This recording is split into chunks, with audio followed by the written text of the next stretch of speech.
So a large part of the work is devoted to better understanding metrics and ground truths, different ways of creating ground truth. This is motivated by the bullets that you see behind me, but that I don't see. We have a increasingly broad range of tasks.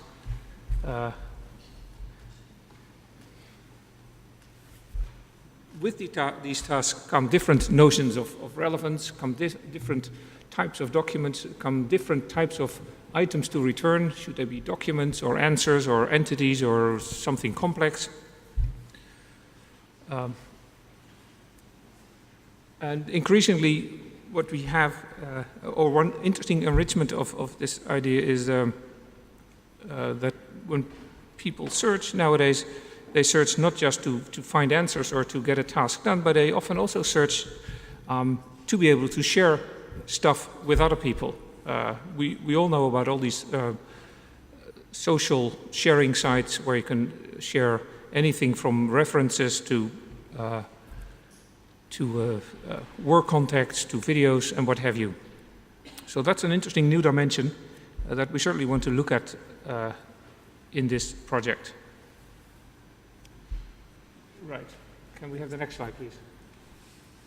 Okay, so one grand vision of the project then is to map this landscape of metrics, methodologies, and evaluation.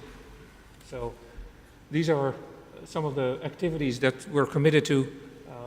So looking at alternative ways of generating ground truth, say from log files or from annotations. Looking at alternative retrieval scenarios. Also looking at living labs, so where we run experiments with deployed systems and feed a large part of the users of these systems an alternative systems, and then try to do measurements based on those and try to compare any lessons that we learn there against lessons that we learn using different ways of experimenting.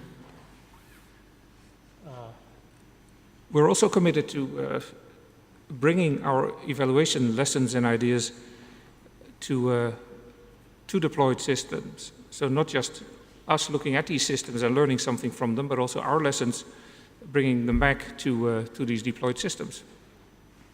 And finally, with our many different ways of measuring the outputs of systems and measuring the degree to which users are satisfied,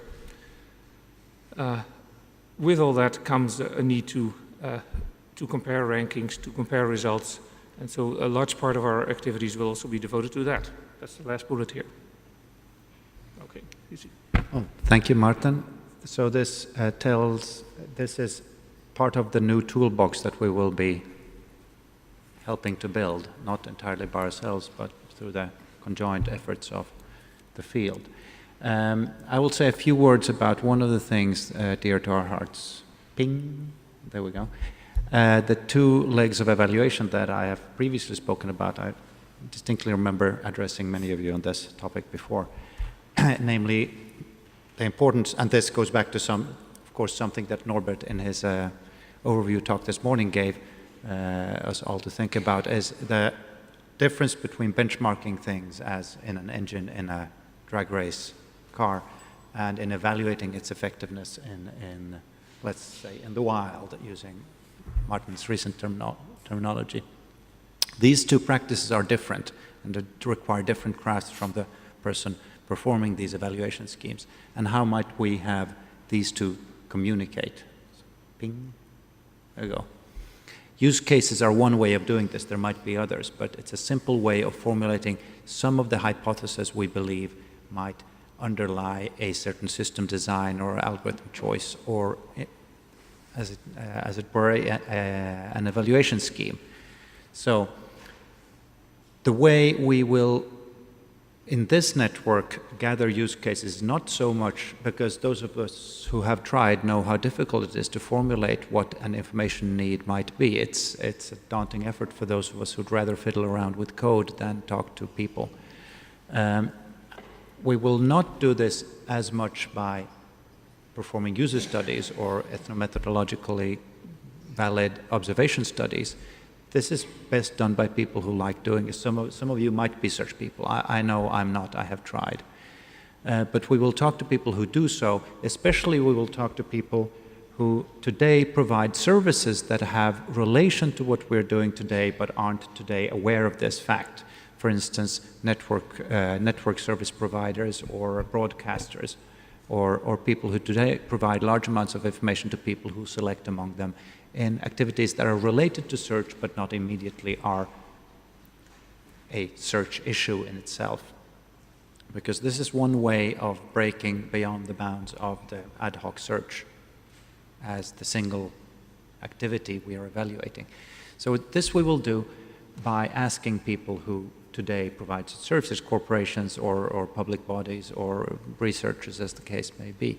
And if you have any ideas about this, please tell me, and I will do something about it. We will hold think tanks, we will hold symposia, we will discuss this with people who know what they're talking about. We're glad to gather any sort of ideas you have about how use cases might be formulated, what parameters are there, what sort of dimensionality the parameter space has, how many different types of use case should we be talking about, how will we span the field of different ways of interacting with information best. So please, make yourself heard eventually. As an example of one way of thinking about this, Allan here will be talking about something many of you know about, the intellectual property track. Okay, so before I get onto the intellectual property track, I'm going to start with a really broad overview and then narrow it down to the single use case. So the nice thing about working in experimental evaluation is it has a long history. So it already goes back for over 50 years. So we have a really good basis on which we can work in experimental evaluation. So if you want a really quick potted history, as you see on the slide, the experimental evaluation we do today is basically based on the model which was introduced by Trick, which is basically based on the model which was introduced by Cranfield.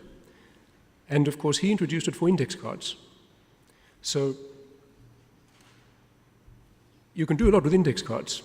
So this is an example from the 1930s, the first version of Wikipedia, where there were 15 million index cards consisting of facts.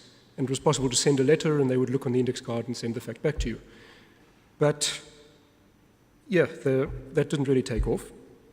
But it also still shows the sort of paradigm of queries that we're working on today.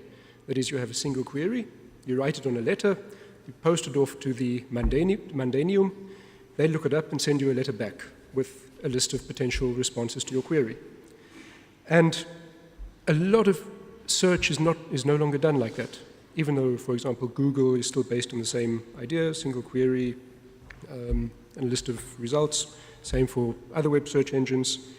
So if we want to be, let's say, more like a scientific field, something that happens quite often in scientific fields is the change of paradigm. So something new that starts, which starts people working in a completely different way. So think of the change from classical physics to quantum physics, if you want an example. So maybe we need, at this stage in experimental evaluation, such a change of paradigm for the experimentation. So I made a list of some things which I thought were wrong with or could be improved in experimental evaluation at the moment. So a lot of them were already mentioned by Norbert this morning, so it means I don't have to talk so long about them.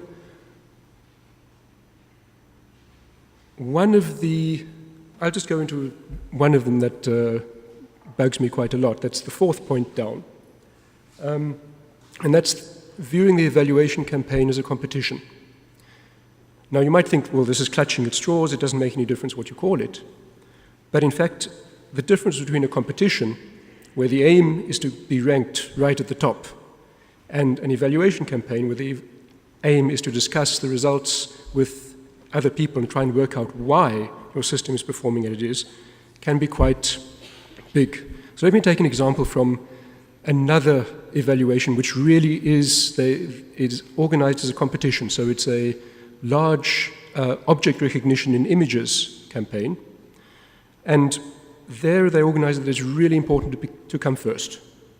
So they had the first year of this, and people tried out different systems and so on, and you had the ranks of who came first, second, and so on. So what's the most efficient way to do it in the second year? Well, you look at who came first in the first year, you take their system, and you implement it and you tweak it a bit, and then everybody submits the same system. And if you want to do it really well, you get a huge computer, you run a genetic algorithm which tweaks the parameters on this best performing algorithm, and you get it really well fitted to the data set which is used in the competition. And nobody learns anything. So it's just engineering and tweaking to try and get the best performance on a specific data set. And that's not really something we should be doing at CLE.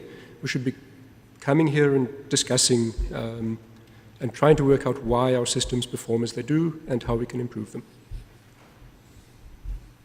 So that brings me to my slide, the final one. So it's called Search for Innovation. Now, that's something that we'll be doing in Promise, but it's also the title of one of the use cases in Promise, which is the patent search use case. And you can see listed on the slide a number of, let's say,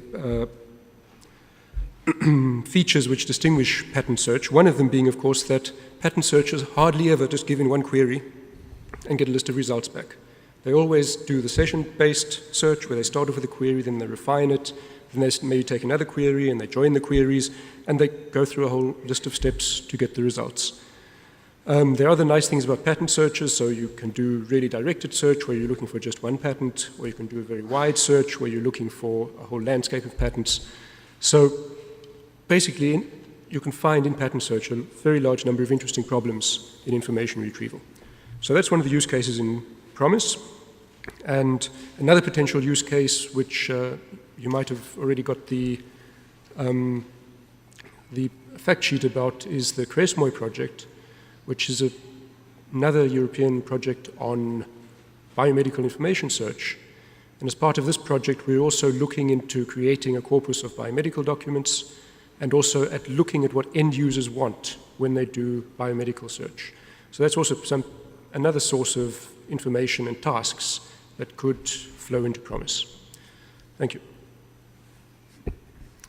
Thank you, Allan. So that gives you an idea of how we might proceed with other similar use cases, or hopefully dissimilar use cases, to think about how the end users might want to have their data served and their systems work, and then form evaluation on the basis.